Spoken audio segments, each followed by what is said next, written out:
This is the analysis of Darbhanga Raj. Darbhanga Raj is also known as Raj Darbhanga estate was one of the most influential zamindari estate in Bihar, India, established in the late 16th century. It evolved into a powerful federal and cultural institution that shaped the politics, economy and society of the Mithila region. The estate was ruled by the Mithila Brahmin family of the Puniwar dynasty, later succeeded by the Khandwala family, who rose to prominence under Mughal patronage. Darbhanga Raj played a significant role not only in the local governments but also in the preservation of Mithali culture and Hindu tradition.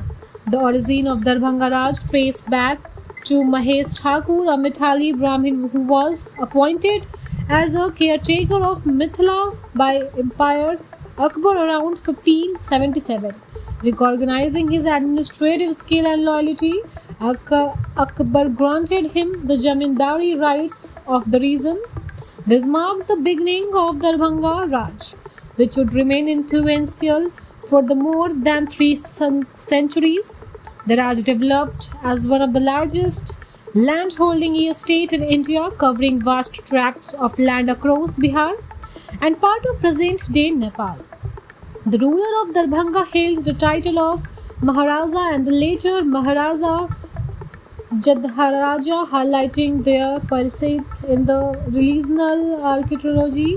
The estate economic strength came primarily after from its immense land holding, agriculture revenue and rent collection. The Darbhanga ruler invested their wealth in the religious institutions, temple, Sanskrit educations and charitable works. They were known for their patronage of scholars, poets and artists, which gently contributed to the cultural resonance of Mithila. The Raj also became an important center of Mithila literature and Sanskrit learning, attracting intellectuals from across India. During the British colonial period, Darbhanga Raj's status grew new further. The estate was officially recognized by the British administration and its rulers were integrated into British crown during the revolt of 1857, which ensured their continued privileges. They were also among the richest landowners in India, sometimes compared to princely ruler.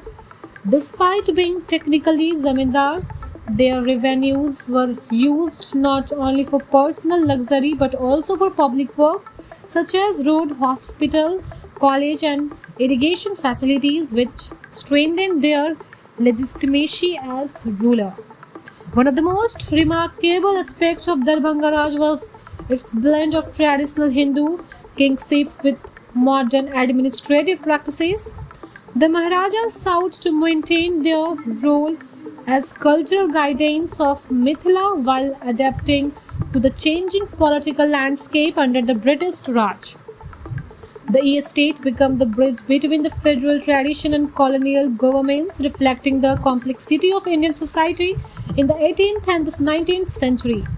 In summary, the establishment and rise of the Darbhanga Raj illustrate how the local Brahmins family rose to prominence under Mughal patronage and sustained its influence under the British. Its legacy in landholding culture and education cemented its role as one of the most prominent Jamindari estate of Bihar.